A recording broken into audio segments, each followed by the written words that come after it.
Salut, c'est Ricardo. Écoutez, aujourd'hui là, je suis avec Raphaël Boss, photographe sur Strasbourg. Salut. Donc, comme il fait beau aujourd'hui, on a décidé d'un peu de vous faire découvrir la belle ville de Strasbourg. On va en profiter de l'expérience de Raph pour un peu découvrir le street photographie. C'est ça. Donc là, on est équipé avec un Fuji XT3 avec quoi comme objectif? Un Viltrox 23 mm, donc équivalent plein format 35 mm, ouverture constante 1.4. Voilà. Et donc du coup, moi j'y connais rien en photo, j'y connais un petit peu en vidéo et on va découvrir ensemble. Donc on en est parti. Donc là c'est chaud aujourd'hui, il y a de l'ambiance sur les quais, des guitares et des gens qui se baladent, c'est assez cool. Qu'est-ce qu'on va photographier? On va apprendre déjà les différents points de vue des photos, là où comment placer au lieu de faire une photo standard. Donc on va essayer de trouver, on va aller vers la cathédrale s'il n'y a pas trop de monde et on va voir ce que ça donne.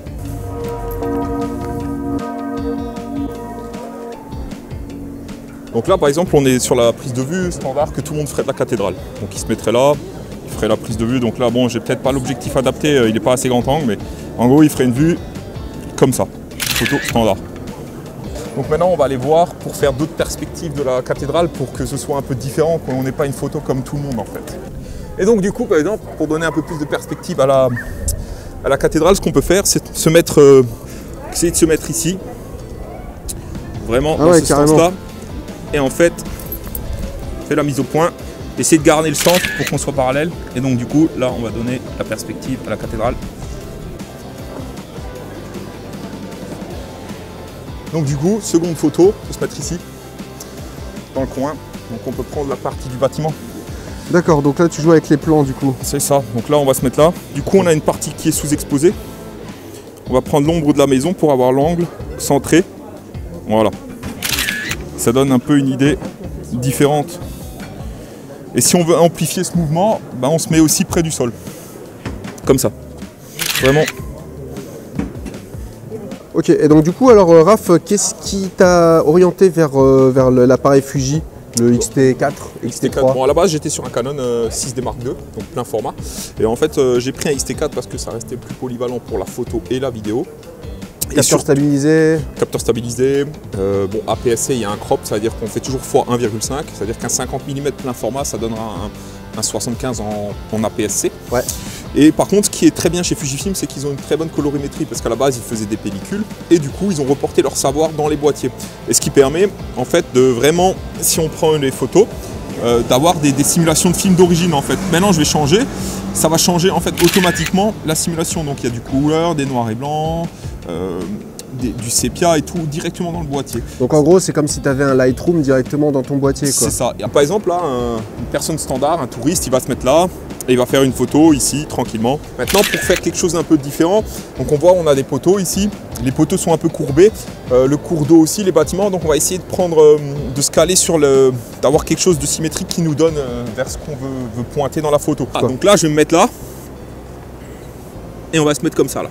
Ça donne un premier plan, tu vois, pour casser le gros plan. J'ai une devise, c'est de la contrainte naît la créativité. De la contrainte naît la créativité.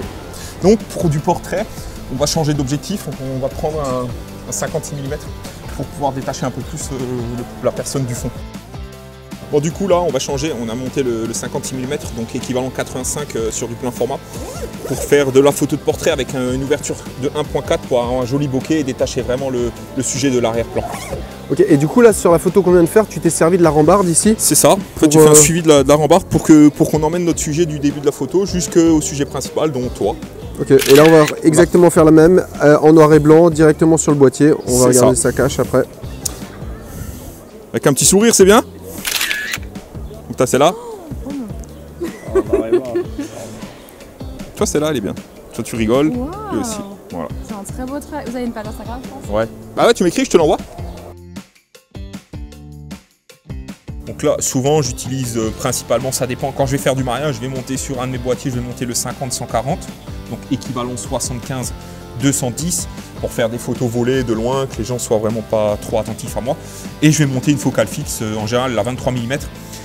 Donc là l'idée c'est de faire une photo créative avec une flaque qui est là-bas. Je sais pas si c'est une flaque ou de l'urine, mais en tout cas c'est une Ok, donc là on a passé une après-midi vachement sympa avec Raphaël Boss, photographe sur Strasbourg.